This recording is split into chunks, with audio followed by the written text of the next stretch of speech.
Come on, come on. It's trying.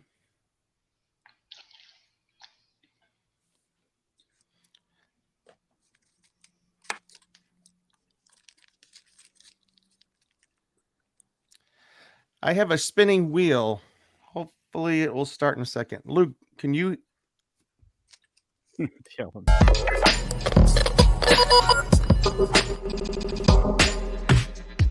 We're the Con Guys, and this is the Con Guys Show, coming to you straight from the nerdy heart of Hollywood, California. And this is Jim with theconguy.com. She's been here with theconguy.com. Katie here, aka the Con Girl. Zordon did not want 5 teenagers with attitude. My name is Derek Sam. I'm Danae Sams, and that's my brother. We are your home for news, opinions, and interviews from the world of Comic-Cons and fandoms. Your ultimate insiders for all things con.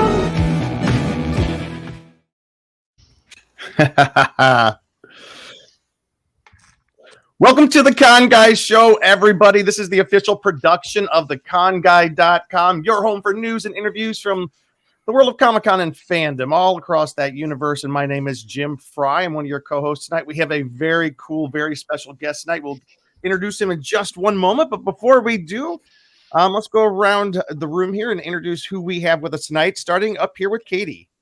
Hey everyone, it is the sole representation for the Con Girls tonight, me, Katie. If you guys follow all of our channels, you'll know me as one half of that. And excited to be back because I think it's been a couple weeks. So excited. Mm-hmm. It's always fun when we have Power Rangers panels. So excited. Yes. Austin. And it's, I'm sorry. What'd you say, Luke? I thought we were going clockwise. My bad. Oh, go ahead, Luke. Go ahead. Okay. What's up, everybody? I'm Cheeseman here, screenwriter and one of the founding members of theconguy.com. Austin. Hi, I'm Austin. I'm with the Con Kids. We haven't been doing a lot of stuff, but we'll hopefully be back on it. The Con Kids is a very cool, very, very cool podcast. They review like most of the Marvel stuff, the Star Wars stuff. They're doing such a good job. And we are gonna get them back. And I think this is the perfect opportunity for the Con Kids to be here because tonight we are excited. We are jumping back into one of our favorite fandoms on the show here, the Power Rangers. It is a franchise this is going to be hard to believe, that started almost 30 years ago in 1993. Remarkably, it exploded into a worldwide phenomenon. And wow. And one of the most, here's what's interesting. If you read the fan blogs and stuff, one of the most popular iterations of the Power Rangers of the modern era is the Power Rangers Beast Morphers.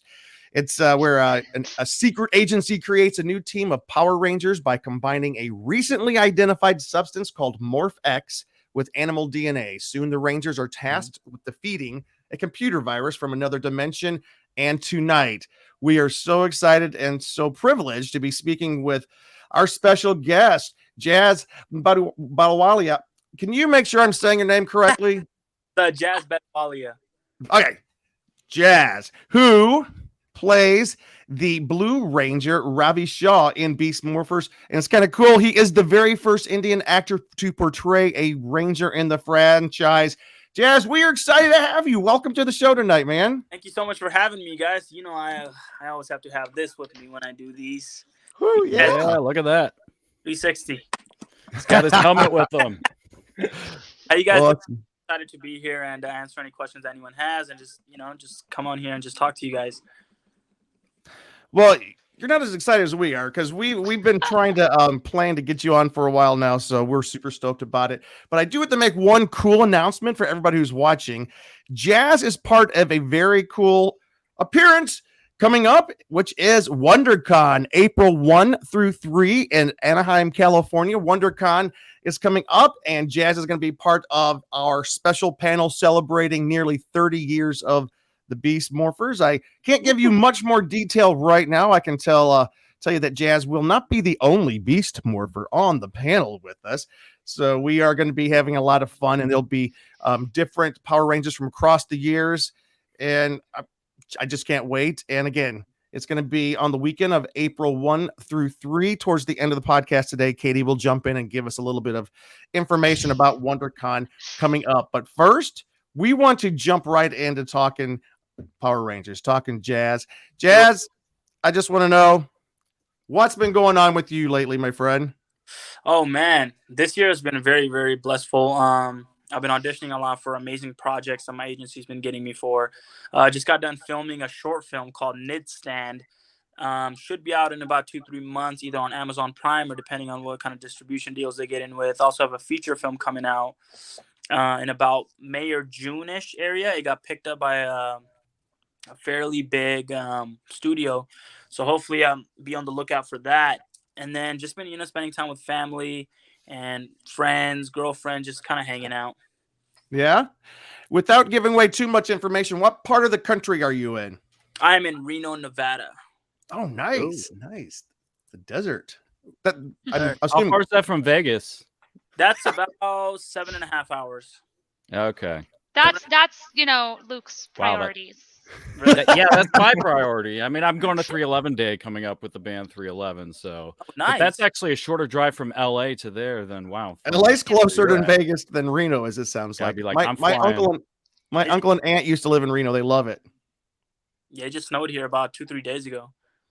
So, Jazz, I have a question for you though. So, since you're based in Nevada right now, Mhm. how does that make it harder or more complex when you are like auditioning, or is it mostly have you just been doing a lot of self tapes anyway because of the pandemic? Yeah, I feel like due to the pandemic, it's been really great because I can just stay home, audition, even the callbacks are through self-tape, Zooms, the producer sessions. You can literally book an entire role without seeing the casting in person, which is amazing for a lot of actors. But it also does suck because I do really like being in the room and getting the feedback, feeling the energy, the vibe, and everything.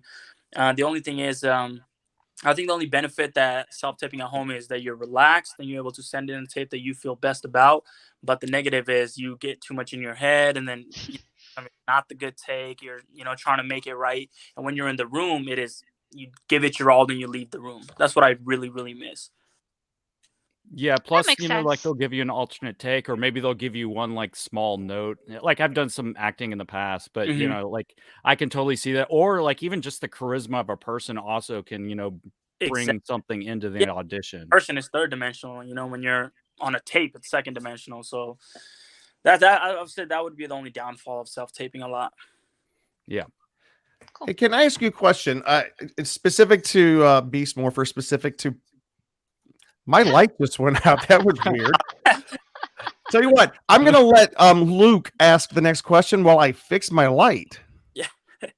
Yeah, kind of a question we probably have already asked before, but like, how did you grow up watching Power Ranger? I'm sure you've been asked this a billion times, and I know we've probably been asked this a billion times, but did you grow up watching the show, or were there certain seasons, especially if you did, that you watched? So I unfortunately did not grow up watching Power Rangers, but I always knew what and who Power Rangers was. And I remember seeing some clips on Mighty Morphin, but the season that I really did see, as far as I can remember, was RPM.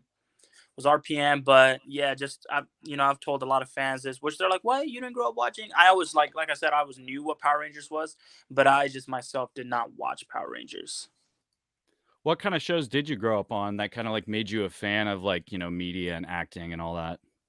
Well, the shows that I really grew up on was if we're talking about when I was super young, it would have to be like Drake and Josh, The Boondocks. So just shows like that. But I think the show that really made me want to pursue acting as a career was definitely Fresh Prince of Bel-Air. Yeah.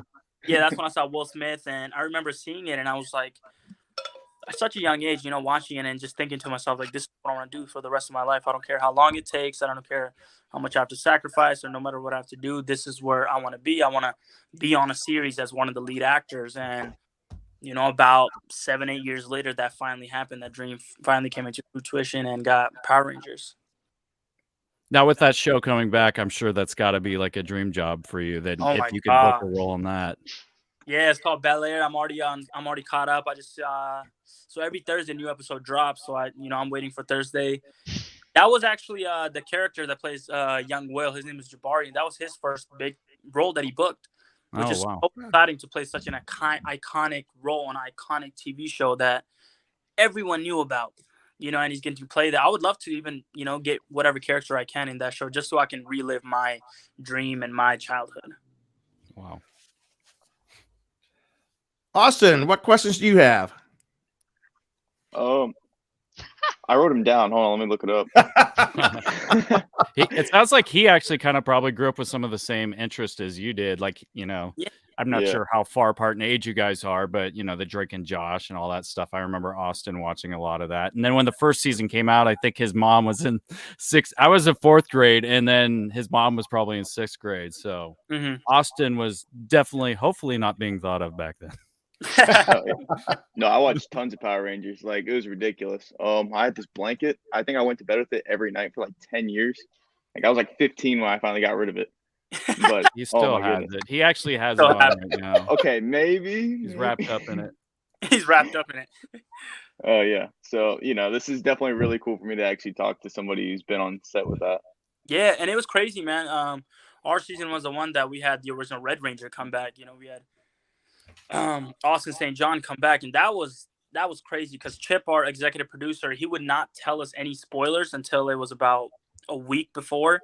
So we knew that a crossover episode was coming around, and the one where this is one place where you can always get the tea is always the makeup in the makeup trailer. So they'd always be talking about like, oh, someone's coming, like we got these actors coming. So I found out about Brennan Mejia, about Davi. Davi was like a last add-on, and Yoshi.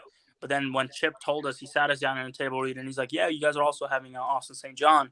Everyone was just like, whoa, like we are having the original Red Ranger in our season, for him to come and just bless it.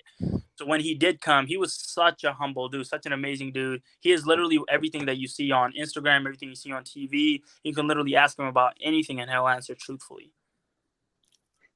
That's awesome. Yeah. My question is, when you're filming it, like, obviously you're fighting all these like monsters and stuff. How's it like in the moment? Like, it's got to feel a little ridiculous at times. Coming from the kid in the group. Jeez.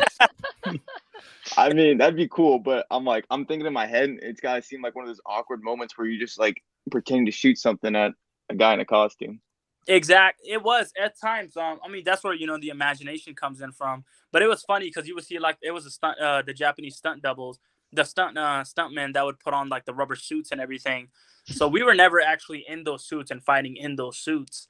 So we would be like watching it from the side, and it was cool to just see them like put it on, and then sometimes they would run and they would trip and they would do fight moves. And I remember my blaster, I had a blue blaster, and I had to act like it had recoil. That was something because even the trigger didn't even click; it was just plastic.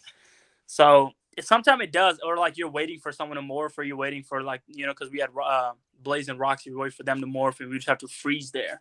Like nobody can move until they go. Then they turn into Blaze and Roxy, and then. So it's at times it was a little like, oh man, I can really. But then I always thought about like, how was it gonna look at the final cut? And then when you see the final cut, you're like, it looks pretty good.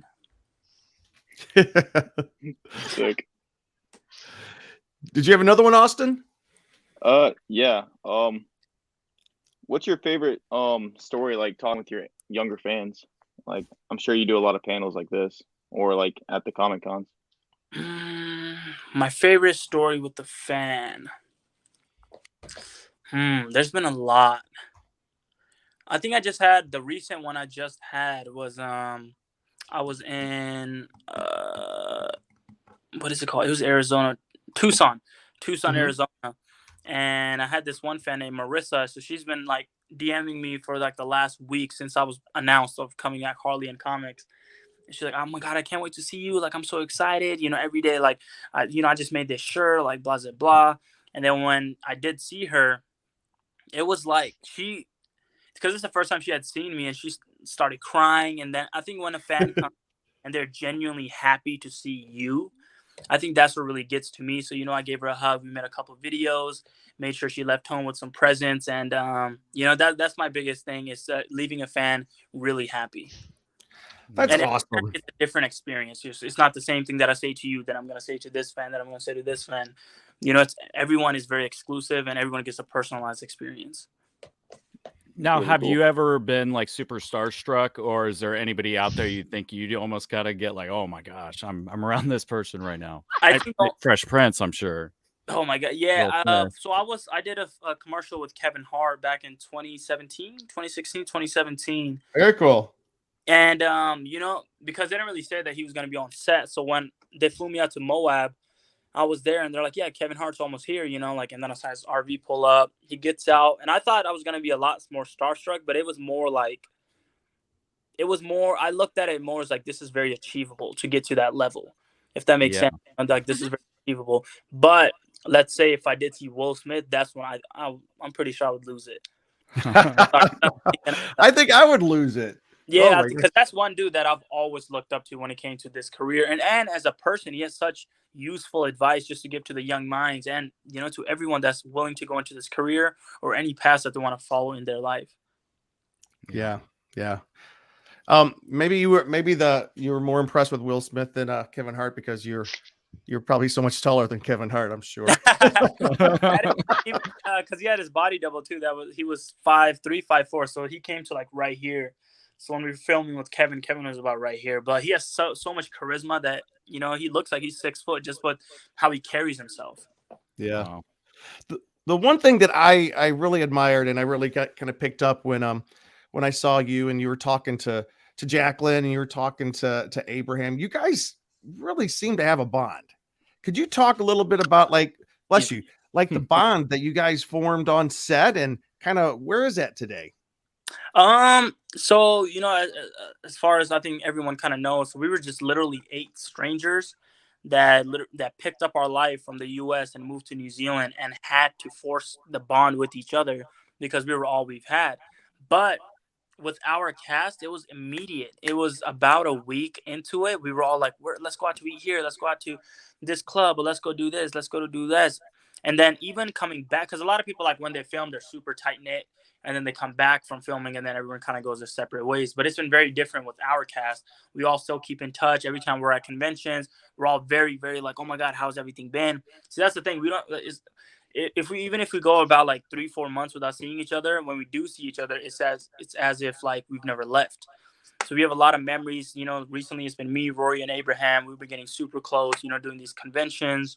Yeah. Just FaceTiming one another, you know, just FaceTiming, how's your day going? How's this? How's life? So I think that's very hard to find in a cast. And I do really feel like we've been blessed with an amazing cast. That's amazing. Mm-hmm. Katie, what questions do you have?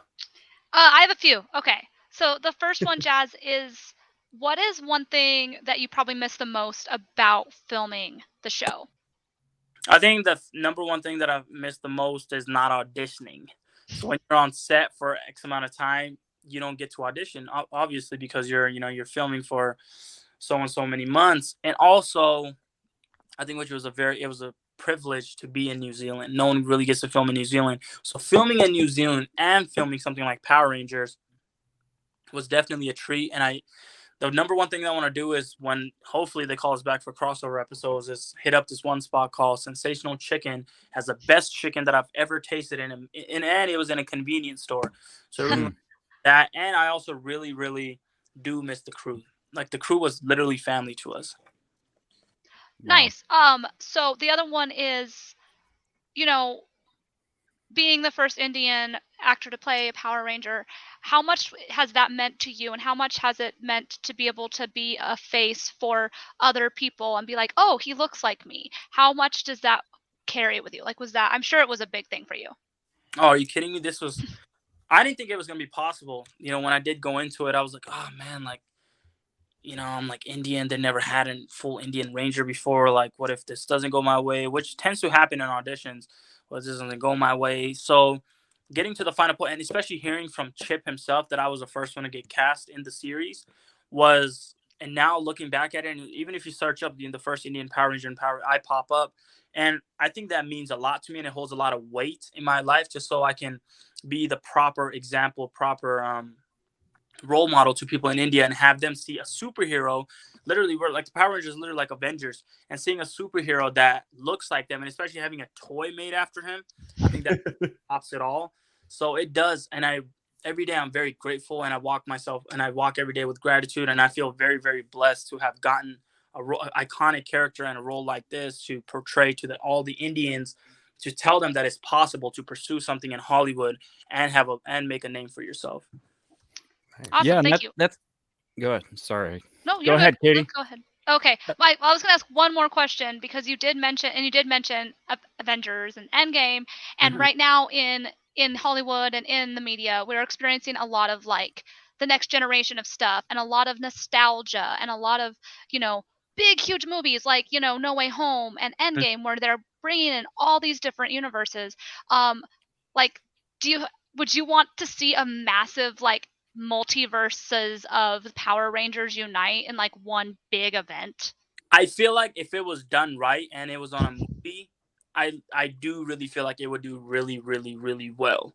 But they have to bring us back too. But, Yeah. No, I think there's been so many Power Rangers. Kind of like it's literally like the Avengers. There's been like X amount of seasons of Power Rangers, 30 years of Rangers. Like I think if it was done right and it was done not too cheesy, not too like kid-like, and if it was made for like teenagers and grown-ups, like how Spider-Man's vibe was, I do really feel like it can put Rangers on another map. Well, haven't they kind of done some of those types of Avengers? Some of the crossover events that they've done, there have been bigger and more robust, right? With Because you guys were part of that. When you're just talking about when Brennan came over to yours and the original Red Ranger, which is very cool that they do that. But I would really like to see like a big movie on that, though. Yeah. That's what I meant. Kind of like a big thing where people who grew up on Power Rangers, but like the earlier seasons, like Mighty Morphin, and then the new seasons, kind of like, how Ghostbusters and all those things are doing. So it's bringing in all this group and bringing in the next chapter and just, so I feel like nostalgia films. So. Yeah, would you like to battle those like 90s villains and all that? They need to bring the villains in with that. Exactly. The putties. Yes, we had putties in ours too, so it was cool seeing them. Cool. That's awesome. I love me some putties. Let's go. All right, Cheeseman. Back real quick to the figure thing, like because early on, like they didn't, always show like the likeness, and that was that seems to be more of like a modern thing that they're doing with that. Like, how awesome is that to like go in the store? Do you see your face on the figure? Did you go like right away try to find one, or did they just send you a bunch? And it's such a big flex, to have an action figure so early on in your career, to have made of you and people know it's you, it looks like you. It's such a big flex. And I think because Rangers sent it to us, but sometimes I would just go into Walmart, I would go into Target or go into GameStop and see it and be like, wow, like, these are for sale. People come in here and they buy these. I had an idea and I was thinking to myself, I was like, maybe I should just go and like sign a couple and be like, hey, like if you guys find them, like this and that. But then obviously a store clerk would be like, hey, that's vandalizing. So I never got to doing that. But hopefully, if I see it, I want to do it, and I want to post it on my Instagram and say, let's see who finds this one. Oh, nice. Austin has a figure of himself that his family made for him. Do you have that Dr. Strange version of yourself? What's that? Austin there has a figure of himself that his grandparents made for him for Christmas, actually. Really? Yeah, show him Dr. Strange there. Right here. Oh, that's cool. Oh, that's dope. Yeah. One of a kind, but not in stores worldwide yet. That's amazing. Congrats. Thank you. That's so dope. Jim left. Yeah. So, Austin, do you have another question? I got to show this. Oh. I got a Funko Pop. That's so cool. Oh, yeah. Is that what we're doing now? Is that what we're doing? Yeah, let's show off it. This is wait. Let me see if I can zoom in on this. Yeah, ours are not as cool as the ones Jazz has. That's though. dope. You got a pop. Yeah. Oh my God, that's amazing. Oh yeah, not as good as the Cheeseman one. Look at that. You got the shades, you got the flannel on, the Converse shoes. I guess I have to show mine now, right? Katie, where's yours? We all got something in common now, Jazz. Oh, that's so cool. Well, we're pop heads. That's so we're. Mine has a wizard's wand and a game controller. So ooh, that's so sick, you guys. Congrats. We're all part of the club now. Yeah. Hey, Jazz, can we talk a little bit about the actual when you were filming, like the process of filming? What was it like? Like how long were the days? How long were the filming seasons? how many pages a day? How intense was it? If you can just kind of walk us through what it was like. It was fairly intense because our call times would range about from like, I would say like 5 to 6 a.m. Wow. We'd get on set, so this was like the rundown of the day. If you get picked up around 5, go to set, which is about 30 minutes. So you get there about 5:30, and then you go in your trailer, and then I'd be sleeping in the car, and then you go to your trailer. You're so tired. You're in the trailer, and then they bring you your sides, and then they're like, "Hey, what do you want to drink?" And then you tell them like coffee or you want tea or whatever. Now this is how I know I became a caffeine addict, because I was drinking 5-6 a day. And you get that, and then you go into, hair and makeup. You get that done, and then you're reading your lines. You're going through everything, and then you go into wardrobe. And then the clothes are like super cold too. So like it's cold outside, then you gotta put on these clothes, and you're tired because you're comfy. You came in your hoodie, and then you go out, and then you're like, okay, I gotta wake up. Then you get some breakfast, and about 7:30, they would do a crew call whenever it comes around to do like a safety meeting, and then from there, it is very true when they say like a lot of the industry is hurry up and wait, because half the time is like them checking the lights or making the camera angles or having stand-ins or doing this, and then we would film from like about 8 to 12. And it was a lot of like sitting down, standing up. Okay, cast, go take a break, which was like really hard. Is like when you finally get your energy up and you do a scene, they're like, all right, we're moving on to this. All right, cast can take 10 minutes off. So you sit in your cast chair and you get tired, because you're sitting down and you're like, then as soon as they're like, all right, cast back on, then you got to bring that energy back up again. That's exactly how you match the energy as you did in the last take. And then we have lunch, and someone was asleep during lunch. We were just so exhausted. And we would get done around like 7, 8 p.m. So we start about 5, get picked up around 5, start filming around 8, then get done around 8 p.m., come back home for the next day, and then it's just the same thing. So we film from Sunday to Thursday, and then Friday we would do an ADR session, which was about 3 hours, 2 to 3 hours, depending on the episode. And Saturday was the day we had off, and Sunday we're back. Wow. And how many months of the year were you guys filming? We were there for in total, we were in New Zealand for about 10 months, including the pictures and everything. We would film 3 episodes in 9 days. Wow. Wow, that's a lot. Yeah, that's what I'm saying. And sometimes it was so hard because you would be in one day, you'd be filming a scene from episode 3, and then filming a scene from episode 6, and then filming a scene from episode 2. So then you're like, okay, like where am I? Like this, okay, okay, this is episode this. Okay, boom. And then the director's really helpful. They're like, okay, this is what happened in the story, so bring this in, bring that in, which really helped us a lot. But sometimes you would be so confused. You'd be like, when did this happen? Like, I was just arguing with Roxy, and now, crying over Roxy. Like, but now I'm like, kill, like what? It does get, because you're so like mind fogged. Yeah. As soon as you get in that rhythm, it's just, for the first 3 months, I felt like, oh my god, like this is, it was like the honeymoon stage. In a Power Ranger, like the honeymoon stage, you're like, this is amazing. But then it does really feel like a job. But with that being said, even though it does feel like a job, you're having so much fun doing it because you are literally living your dream. That's what they say. If you love what you do, then you never work a day of your life, Exactly. Yeah. What kind of advice do you have for somebody that might be interested in following your footsteps, becoming a Power Ranger? I would say discipline. Yeah. You really do need to have tough skin and understand that it's never personal. When you get that rejection, it is not personal. They have so many different factors that go into it. So even if you do get rejected, it is not personal. Keep going, keep striving. And it literally is a numbers game. The more you do, the better you're going to get. And also make sure you're getting the proper training.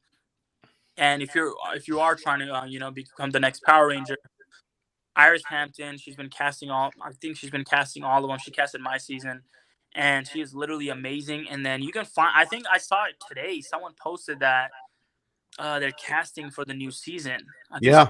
You guys saw that too, right? I saw it.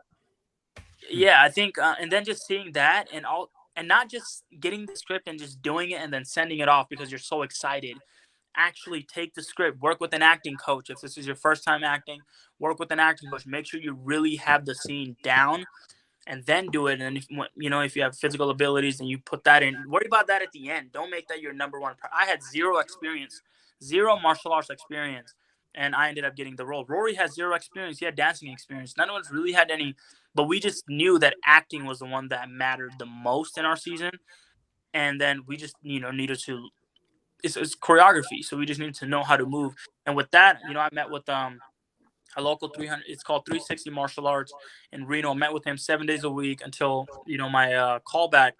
And then he just helped me perfect the routine, which because all they want to see is that you can make it look natural and make it look good and make it look fluid.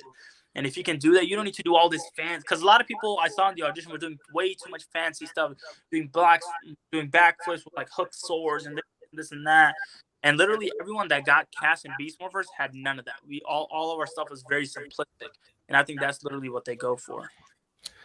Interesting. Hey, real quick before the next question, let me just say hello to a couple of people that are watching. Nathan, it's always good to see you. Wrecked Diehard, hello to you. One of our favorite people, Jonathan Wilkinson, con guy, and he says, hello, you beautiful people. And Hello. Somebody in particular, I want to do a call out to Mike Emke. Mike Emke is a friend of the show. Mike had some cool news today. I'm not going to ruin it. But he was inducted. He was a part of a project that got inducted into the Disney archives for all of posterity today, which is a very cool thing. And Mike and Jonathan, tell us your questions, guys. We want to hear what kind of questions you have. Mike Emke, I know you're never short on questions, so please send us one. But I don't want to interrupt. Luke, I know you had a couple more questions that you were interested in asking. Cool. Yeah. Kind of with what you were talking about, a lot of work goes and discipline goes into what you're doing. So like, what were some of the scenes, like either from a certain episode or multiple episodes that you felt were kind of like the most challenging, that took kind of the most time to do or to kind of get right, or that, whether acting or stunts? I think the hardest episode that we all had to film was a musical episode, because it was so hard. We would have to go on our except for Abraham, right? That's just kidding. Except for but like we would have to go on our Chip said executive producer. He said on our off days we have to go and train with Olivia, who played Dr. K. So she's the one that actually choreographed the whole dance. So that for me, I'm not a dancer, so that was very hard for me. I would always tell Olivia, just be like, hey, just put me in the back, like no one's gonna know. But she'd be like, we can't, like you're one of the Rangers. So for me, that took the most energy out of me, mentally and physically. And then another one was the scenes that I found very challenging but very grateful was the scenes between me and my mom, Twila, about me coming out and telling her that, this is what I like to do. I like to paint. And it was so hard for my character to admit that to her, because he thought that she was going to disown him, think of him as like, what are you doing? Like, you're supposed to be a Ranger. So I think those moments that me and her really appreciated, they were really challenging, because we would have to go in that place. We would just get done doing something like, oh, hi, it's Morphin Time. And then we would have to go back to the serious moment and be still and be so authentic in that moment, it would get challenging at sometimes, but those are the moments that paid off the most. I do want to bring Mike's question out. He wants to know, was it difficult to transition your season from the original Japanese episodes? I actually don't know too much about that. Well, do you remember you remember because they did use some of the choreography or some of the action sequences, right? From this, is it Super Sentai? And they would use it and like weave some of that in. Is that how it works? Yeah, because we had no control over that. We didn't even know anything about that. Right. So we would just film whatever was written on our script, and then the producers, they would be the ones that to fit everything in. But we did really want to do the Go Busters dance, though. wait, what's that? The Go Busters dance? Yeah. Have you seen it? I don't know if I did. I'm not sure I know what you're talking about. Yeah, they're like, yeah, they would like dance at the end. Oh, yeah. So you do dance. Especially Rory and Jackie, because there's the dancers. So they were just like, yeah. Oh, we were like, put it in, because it's going to be hard for me. And me and Rory were roommates. So even on the musical, I'd be like, bro, you got to teach me. Like, so he would be in the apartment just like, all right, you got to move like this. Okay, you got to do this now. Make this more fluid. So he helped me out a lot with it too. Yeah. Katie, what kind of costuming questions might you have? I don't really have. I was trying to think if I had costuming questions. I mean, I don't really have very many costuming questions, but I do have some convention-based questions since we, talking about cons and all this different stuff. My question, Jazz, is when you got the role, did anybody tell you like, hey, so we know you're getting cast in this spot, and yeah, it's a gig, but the world is so big that you're going to be a Power Ranger forever. Like, it's going to continue on. Did anybody have a conversation like that when you got cast? Yoshi Sudarso. It was Yoshi Sudarso, so I reached out to him and just kind of asked about the whole experience, about how life after Power Rangers is. And he told me, he's like, once you're a Ranger, bro, you're always going to be a Ranger. Like, it's never going to leave you. And then he's like, once you're a Ranger, you also have access to all the Rangers, and you could do conventions for the rest of your life. He's like, if you wanted to, and everything becomes a big family. And you're the new, and he always said, he's like, you're the new one coming into this franchise. The fans are already done. They're already there. They already love the show, but you also have to make them fall in love with your season. And that's up to your to make that happen. But this fandom never ends. It keep multiplying and multiplying. Cool. That's cool. Also, because obviously there's all these fans for Power Rangers, as you know, the con guy knows from the first WonderCon panel and all this stuff. But what is like the number one thing that when you're meeting fans, like they either want you to say or want you to do? Like, is there a certain pose? Is there a certain line that they want to hear all the time? Not really. I think what they really come there for is not to get autographs. Of course, that too, but to have a genuine experience. And a lot of them, I always ask them one question. I was like, what was your favorite episode and why? And they always tell me like, oh, this was my favorite episode because of this or this and that. And then the number one question is always like, how does it feel? You know, how can I become a Power Ranger? Like, what are the keys to becoming, you know, like what do I have to do? So I'd love every information that I know from me. I always feed that to them. And then always the, you know, the fighting pose that they love to do. And I could tell that they get really nervous and they get very excited. Because instead of a picture, I'm like, let's just do a video. And let's on 3, we'll yell, it's Morphin Time. Then we'll go right into a pose. And they're super nervous at first. And then I would let them hold the helmet if I have it with me. They also really appreciate that. And it's like, so I just want the fans to go there, meet me, and then go home and be like, wow, that was such an amazing experience. And he was so genuine, because I really am every single one of you guys and meet every single one of you guys. And Morphin Time, you guys. I mean, that's an obvious one. I mean, I'm sure people always want to hear Power Rangers say that. So, Austin, and I'm going to come to you and to Luke if you guys have any other questions. But Jazz, I was reading about how towards the end of production, how difficult your final filming your final scene was, and you had to kind of like deliver. Well, you didn't have to, but you addressed the crew and everybody that was around, and you know it was kind of like your goodbye. I don't want to break you up. I don't want to get out, but like I read that it was a really emotional moment for you. Can you talk about what that day was like? Oh, it was, because for me it was when you're getting near of ending a show about a month before, you're excited. You're like, okay, like, you know, this was a great experience. Now it's on to something, you know, new, something more exciting. But as the days got closer and closer, it would start hitting me more. And it did not hit me until the lunch of the day we were done. So I remember the whole day, everyone's, you know, saying their goodbyes. Everyone that raps first are like, they give their speech. And I'm like, oh, it's like, I don't know why people are so like breaking up about it. Like it was fun, you know, like now we move on. And then lunch happened and my scene was the next one. It was the final scene. I had the final scene of the day. And I remember being in the back and I was like thinking to myself, and I was like, these people that's all here, like, this is the last time I'm going to see them. I'm working on this show. And, you know, we did the final scene. And I remember I kept messing up on purpose just so we would like prolong the scene. And then when we finally wrapped it up and it was like, that's a picture wrap on Jazz. And then everyone just standing there like, that's it. And that's a wrap for the whole studio, wrap for Power Ranger Beast Morphers. That's when it hit me. And it hit me like a train wreck. I remember sitting there and I was like, I looked at everyone and, you know, started getting teary-eyed and just told every single one of them how grateful and how special they were to me and what kind of place they hold in my heart. And I remember walking out.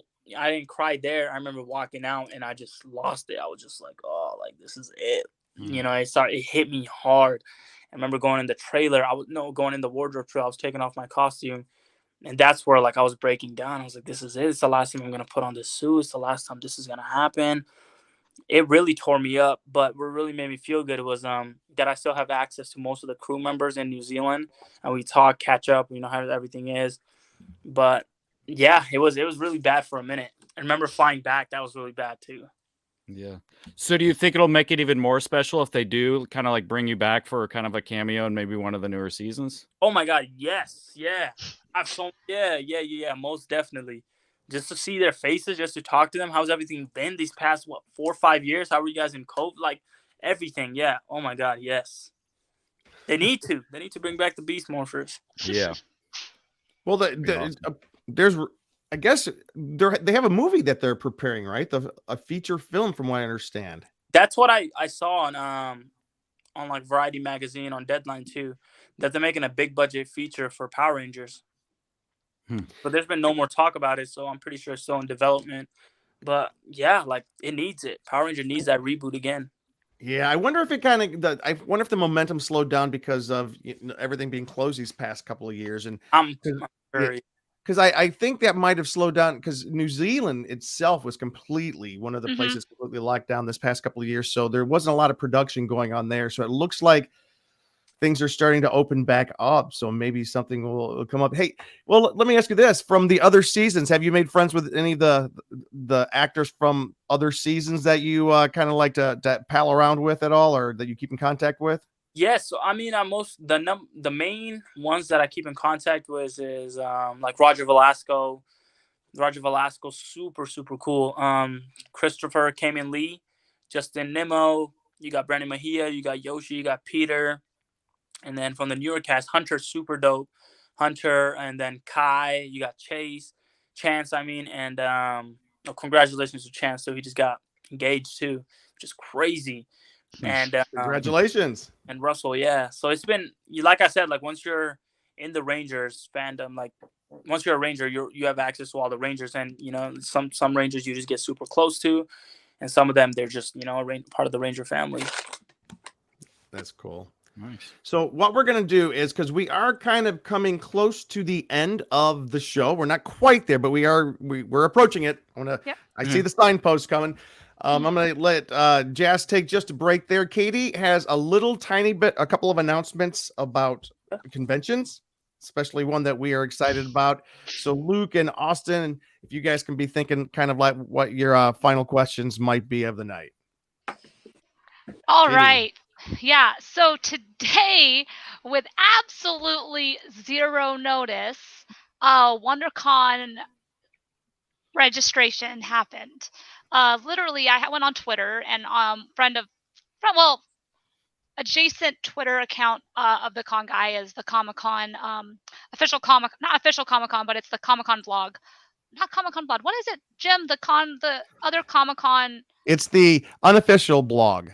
Oh yeah, it's the San Diego Comic-Con unofficial blog. Yeah, they posted a tweet about a screen capture of the registration page, and I texted all the guys, and I was like, I didn't get an email even. Like, I didn't even get an email about this. And then literally right after that, they sent out the emails, but the emails went out after it already went live on the site. They didn't let anybody log into their member ID before they did the process, which caused a bunch of issues. And they did the waiting room like they normally do for Comic-Con, but it was just such a mess. So many people were having trouble getting in their badges, which is kind of normal, but considering that it's been 2 years since they had a con, I think people expected it to be a little bit better planned, because they've had so long to get this working. They changed over their member ID portal. Every single professional and press person was like, what is happening? Because there's been no announcements about, what are we going to do about professional status? People are reaching out to Comic-Con being like, mine says it was due, but after Comic-Con 2019 and when 2020 got canceled, you guys said our professional status would get rolled over to the next convention. And right now, it doesn't seem like that's the case. So there's just a lot of speculation and like wondering, like, are pro badges going to be a thing at WonderCon, considering it's a month out and we have heard absolutely nothing. It's telling every single professional that their status is due.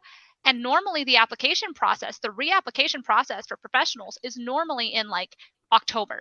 So it's like, are we going to even have time? So there's just a lot of little things that people are talking about. Hopefully we get more information soon. Obviously we will tweet it out if we get more, but it was a little bit hectic, a little chaotic via the Twitterverse today when I was looking at it. They haven't Hey, can I announced a just lot of. jump in for a second? I Yeah, of think, course. from what I understand, that like you said, quite a few people were a little bit a little aggravated. It seemed like there was some confusion and whatnot, and everything wasn't working. But I think part of that might be attributed to the fact that there's a brand new member ID site that they just rolled out this past week. Everybody needs to go on and redo their brand new member ID password and get your credentials in there. So I think part of that might have to do with that. Well, the rest of it, Katie, we will be on top of it. Like Katie said, we'll find out. And I mean, we're probably about a week, like 2 or 3 weeks out from getting, 2 weeks out from getting a schedule. Usually the panels come out 2 weeks before. It's this year. It's going to be 3 weeks this year. 3 weeks before? So like Which next is week? why we have to wait until the panel list comes out before we can give times for our panel. So, we're still waiting on that, but there's just a lot of things that everybody's like wanting to make plans, but it's kind of hard because they're being really a lot of slack about it.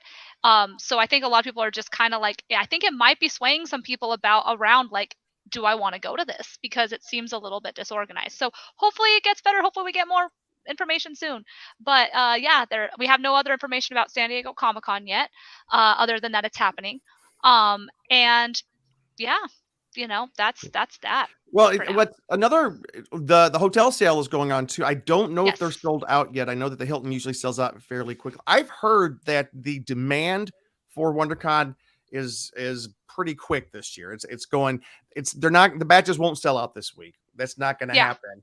But WonderCon will probably sell out this year because the pent-up demand, the mask and the pandemic restrictions have been relaxed in California. As of today, the entire West Coast had restrictions relaxed. It was Washington State, Oregon, and California. There's still some, local jurisdictions. I know that LA is a little bit stricter, but I know that Anaheim is a little bit more open right now. Yeah. So we're expecting to have us a really good WonderCon, and I hope everybody is coming to WonderCon because we're going to have the most amazing panel. Jazz is going to be part of that panel.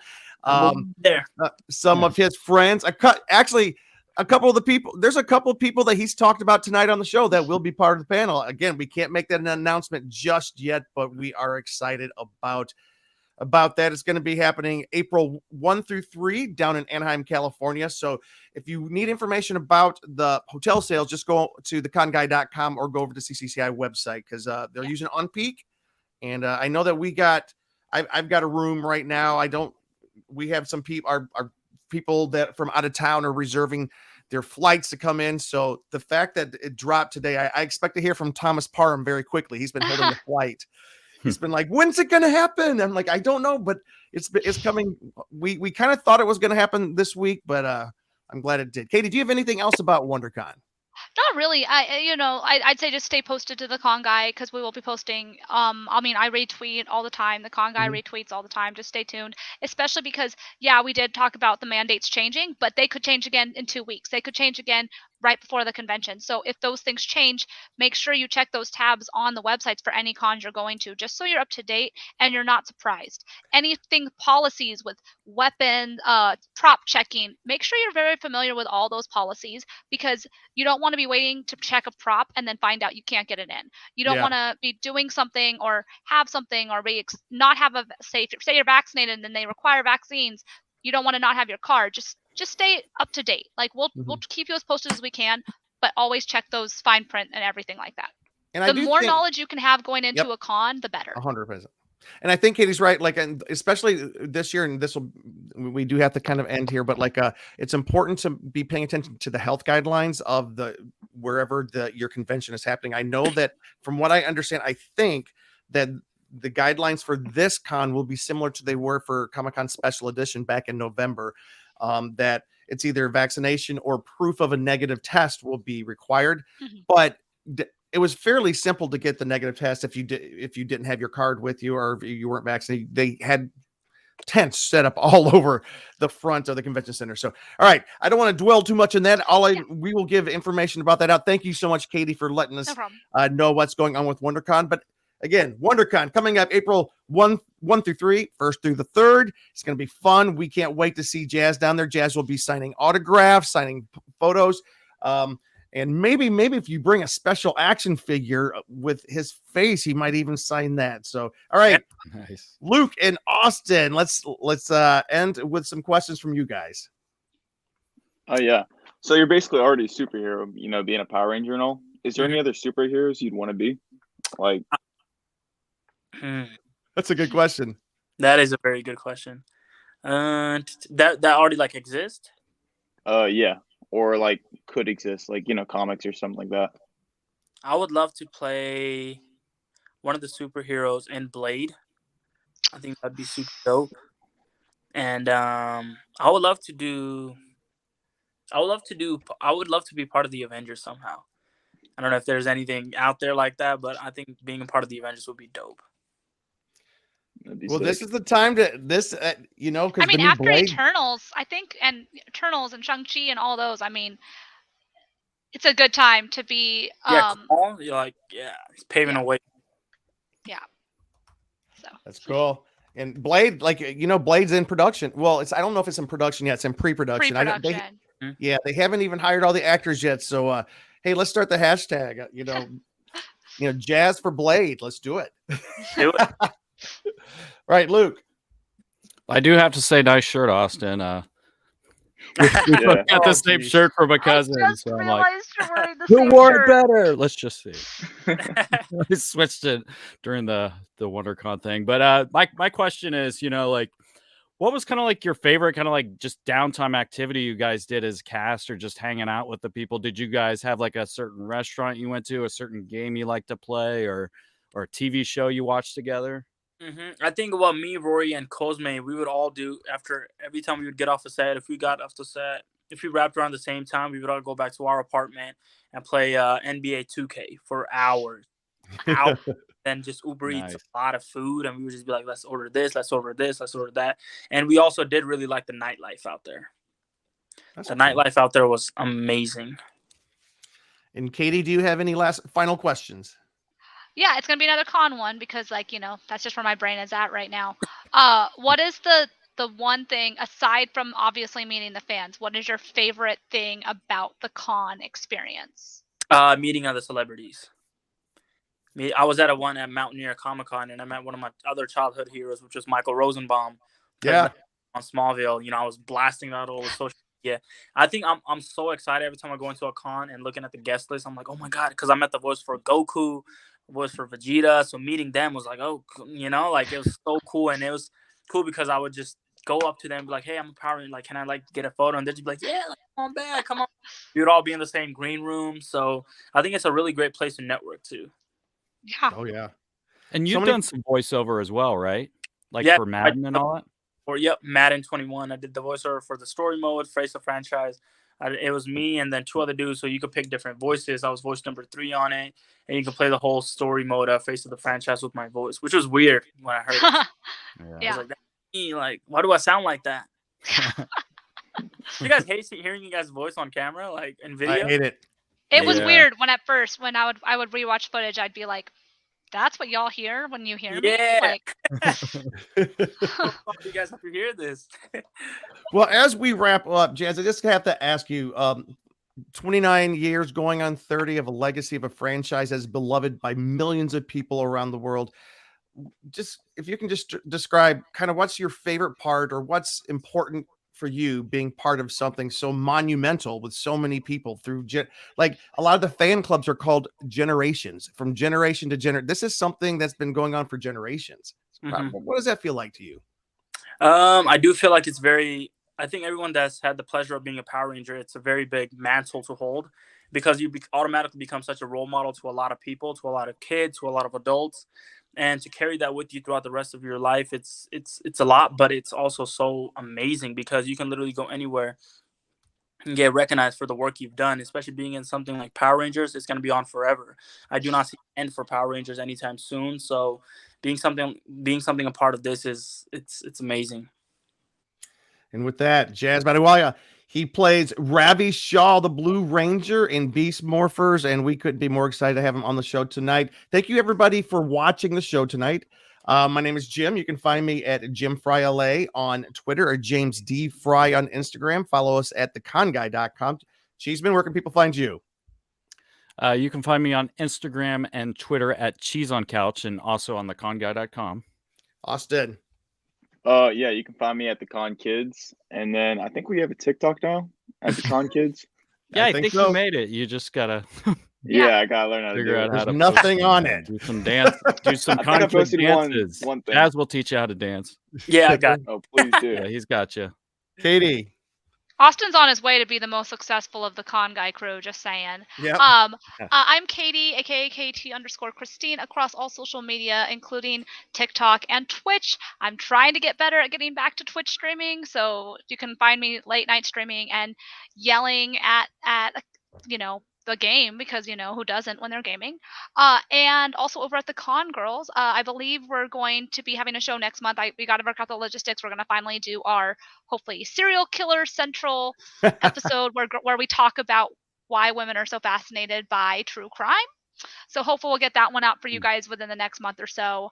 I know we're really excited about it, and yeah, hopefully at WonderCon. Yep. And also, we want to always thank that hashtag show. I'm drinking out of their water bottle tonight. They are our video partners, and thank you so much to those folks over there. As we close, Jazz, where can people find out about you, follow you, and if you want to promote any appearances or anything that's coming up for you? Yes. So you guys can always find me on Instagram at Jazz Baduwalia. Also do TikTok at J Baduwalia. And I will be at WonderCon. I have a couple more signings that have not been official yet. I will announce them on my Instagram, but WonderCon for sure. And yeah, just stay updated with my latest projects, acting related. Everything's on my Instagram. If you just go on Instagram or IMDb Pro, IMDb, you'll be able to stay up with my latest news. All right. And with that, everybody, good night. We will see you at WonderCon. Bye-bye. Boom. Thanks for listening to The Con Guy Show, the official program of theconguy.com. Find us on the Weeby Geeks Collective or anywhere you listen to podcasts. And now on sci-fi.radio, Saturdays at 4 o'clock Eastern, 1 o'clock Pacific, both AM and PM. That's 9 o'clock Greenwich. It's sci-fi for your Wi-Fi.